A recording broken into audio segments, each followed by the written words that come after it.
Hello everyone. Now I'm going to explain this chapter according to the book which you will study, Development Experience 1947 to 1990 and Economic Reform since 1991. देखो, the very first thing which we'll study is the state of Indian economy on the eve of independence. What was the state of Indian economy on the eve of independence? Before the advent of the British rule, eve of independence means a day before the independence. When we got the independence, a day before it, how was our economy? How the economy was, how the Britishers left our economy, what they did to our economy before Britishers, how our economy was, and after Britishers, what our economy become. Now, before the advent of the British rule, India had an independent economy. Independent means we were not dependent on anyone. The main source of livelihood was agriculture at that time, and apart from this, when we see the industrial area, industries side, our handicraft industries was best at that time in the fields of cotton, silk, textiles, metals, and precious stone works, etc. Many other works, handicraft was very famous, and even our princely states also, our Rajas and Maharajas, Nawabs also encouraged this handicraft, and we used to export this handicraft to different countries. Now, during the British rule, colonial government followed the policies of protection and promotion. Now, protection of what? Protection of their economic interest, promotion of their economic interest. They did many things, but not from point of view of India's development. They did everything from their economic interest, their development, Britishers' development. So the policies which were made by the colonial government, by the Britishers, they transformed India into the exporter of raw materials only. Earlier we were exporting handicraft, that means finished goods we were exporting, but now we were only exporting the raw material, and we become the consumer of the finished goods, and those finished goods were bought from the Britain. Britain took our raw material to their country for their industries, and then they converted that raw material into the finished good, and then they again sell those finished goods to us. Some individual attempts were made by the economists, notable economists, those who calculated national income and per capita income. These economists were Dadabhai Nauroji, William Digby, Finlay Shiraz, V.K.R.V. Rao, R.C. Desai. And among all these, V.K.R.V. Rao was considered as this very significant estimate what he made. Colonial government also said that he has made very significant calculation about the national income and per capita income. Now, when we study the Indian economy, here comes we study the agriculture, industry, foreign trade, demographic transition, occupational structure, and infrastructure. In agriculture, we will study now. Agriculture, we can see that about 85% of the country's population lived in villages and lived on agriculture. हम लोग देख सकते हैं कि 85% लोग उस time पे villages में रहते थे और एग्रीकल्चर पे डिपेंडेंट थे. बट एग्रीकल्चर का उस टाइम पे क्या हाल था? Agriculture was not at all good. It was having low productivity. We can see first feature of Indian agriculture is low productivity. Level of productivity of Indian agriculture was very low. What was the reason why it was in backward state of agriculture? You can see this backward state of agriculture. That means level of productivity was very low because of lack of technology and irrigation facilities and negligible use of fertilizers. And Britishers does not invest in the improvements of our technology for agriculture. Britishers did not invest a single penny for the improvement in the agriculture sector.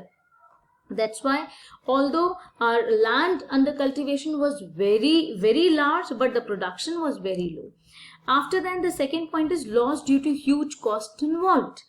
Huge cost involved. Now, we can learn that, suppose it is a land. Land is being cultivated by the other person and land owner is the different person. Land का मालिक कोई और है, but cultivate करने वाला कोई और है. उस पे till करने वाला कोई और है. Tillers of the soil were different from the owners of the soil. And owners of the soil, what they did, they enjoy the output. Whatever the tillers produce, जो भी वो produce करते थे, they enjoy the rental income, or you can say the output. Most of the output, like 90-95% of the output were given to the owners, and only 5% were left with the tillers. Actual tiller जो खेती करते थे, कहते हैं ठेके पे दे देना जमीन, खेती कोई और कर रहा है, लैंड किसी और का है, तो फायदा कौन ले रहा है? जिसका लैंड है, ठीक है। एंड देन इट कम्स और खेती करने के लिए जो भी कॉस्ट इन्वॉल्व होती थी, that owner doesn't give even a single penny for that cost. He doesn't enter into the cost involved, help into the cost involved, but whatever the output has been extracted, it has the owner has taken benefit from that output. And tenants or tillers of the soil, you can say tenants also, tillers of the soil were left with meager share, barely enough for their survival. उनके पास उतना share बचता था जिससे कि वो अपना घर चला सकते हो, इससे ज्यादा उनके पास नहीं बचता था. Now lack of means of irrigation. Lack of means of irrigation means irrigation facilities, पानी की फैसिलिटी जो खेतों में हम लोग इरिगेट करते हैं उसकी फैसिलिटीज हमारे पास बहुत अच्छी नहीं थी. इसके लिए बहुत स्पेशल वर्ड है, ग्रेटर डिग्री ऑफ वल्नरेबिलिटी. ये एक हेडिंग के तौर पे भी आ जाता है, 1 मार्क में भी आ जाता है. Another name used for lack of means of irrigation, you can say the greater degree of vulnerability. बहुत ज्यादा नाजुक कंडीशन थी हमारी, क्योंकि हम लोग जो है रेनफॉल पे डिपेंडेंट थे, हमारे पास इरिगेशन फैसिलिटीज नहीं थी. Then subdivision of land holding. Subdivision, हमारा जो लैंड था वो डिवाइड हो गया था. जब पाकिस्तान हमारा बना था, we were having so much fertile land and most of the fertile land went to the area of the Pakistan. अब जब वो पाकिस्तान में चला गया तो there was lack of raw material for us, there was lack of raw material and our industries did not do well after the partition because we were not able to get the raw material very easily, because earlier Pakistan and India was one. We were having huge land, especially for jute. Jute industries were working very fine, but after the partition, jute production went to Pakistan area and then our industries suffered a lot. At the time of independence, there were division, subdivision and fragmentation of available land holdings. After huge proportion of highly fertile land went to Pakistan due to partition. Subdivision of land made the task of management. Subdivision of land का मतलब जब divide हो गया land, तो कुछ land इधर है, कुछ लैंड इधर है, कुछ लैंड उधर है, तो उसकी वजह से अलग अलग जगह पे लैंड को देखना, उसको संभालना, उसका task of management and supervision of different plots become very difficult. I hope you are understanding this. Now next is industrial sector. What has happened to the industrial sector? As I already told you, twofold policy was taken by the British government. We can also say that was the policy of systematic deindustrialization. Twofold policy. One, to make India the exporter of the raw material. Two, to make India the importer of the finished goods that were imported from British industries. Britishers take raw material from our country and they supply their finished product that has been produced by our raw material in their industries. They supply their finished products at low rates, cheap rates to our country. So state of Indian industrial sector on the eve of independence by decay of indigenous handicraft industries. हमारे जो handicraft थे वो खत्म हो गए थे and जो हमारी मॉडर्न इंडस्ट्रीज थी उनकी ग्रोथ जो थी वेरी वेरी स्लो थी. Now first is decay of handicraft industry. The British rule in India led to the decay of indigenous handicrafts in many ways. Number 1, introduction of discriminatory tariff policy. Discriminatory tariff policy का मतलब जहां discrimination होता हो. Discrimination का मतलब कि जब हम किसी एक को ज्यादा, जिसे बोलते पार्शियलिटी, कि हाँ this policy allowed free export of raw material from India and free import from Britain. यहाँ डिस्क्रिमिनेशन किया, ब्रिटेन जाएगा या ब्रिटेन से आएगा कोई टैक्स नहीं लगेगा. कहीं और आप एक्सपोर्ट करोगे आपका टैक्स लगेगा, कहीं और से आप इंपोर्ट करोगे आपका टैक्स लगेगा. ये डिस्क्रिमिनेशन कर दिया. डिस्क्रिमिनेटिंग टैरिफ पॉलिसी, जो बैरियर्स लगाए, टैरिफ बैरियर्स, टैक्स बैरियर्स, ये अलग अलग लगाए. दूसरी कंट्रीज के साथ ट्रेडिंग करोगे तो आपको पैसा देना पड़ेगा, आप ब्रिटिश के साथ ट्रेडिंग करोगे आपको कोई पैसा नहीं देना पड़ेगा. इंडियन हैंडीक्राफ्ट वो डिस्करेज, इंडियन हैंडीक्राफ्ट को डिस्करेज कर दिया गया था क्योंकि उसके ऊपर हैवी ड्यूटी लगा दी गई. एक्सपोर्ट करोगे, अगर आपको इंडियन हैंडीक्राफ्ट को एक्सपोर्ट करना है तो आप बहुत ज्यादा टैक्स दो. तो टैक्स ज्यादा होने की वजह से उसके प्राइसेस भी ज्यादा होते रहे. प्राइसेस ज्यादा होते थे तो बाहर उसकी डिमांड कम हो गई, और जब बेचने के लिए हमको ज्यादा पैसे देने पड़े तो उसको प्रोडक्शन भी कम हो गया, जिसकी वजह से हैंडीक्राफ्ट जो है हमारी डोमेस्टिक इंडस्ट्री में भी, प्लस बाहर हम बेच नहीं पाते थे तो बाहर की इंडस्ट्रीज में भी कम हो गया. और क्या चीज उसकी जगह पे आ गई? ब्रिटिशर्स के मशीन मेड गुड्स, जो हमारी हैंडीक्राफ्ट को कंपटीशन देते थे. लो प्राइस्ड मशीन मेड गुड्स, उन्होंने जो ब्रिटिशर्स ने जो मशीन मेड गुड्स बनाए थे वो कम प्राइस पे देते थे. हमारे हैंडीक्राफ्ट हाथ से बनते थे, काम ज्यादा होता तो महंगे होते थे.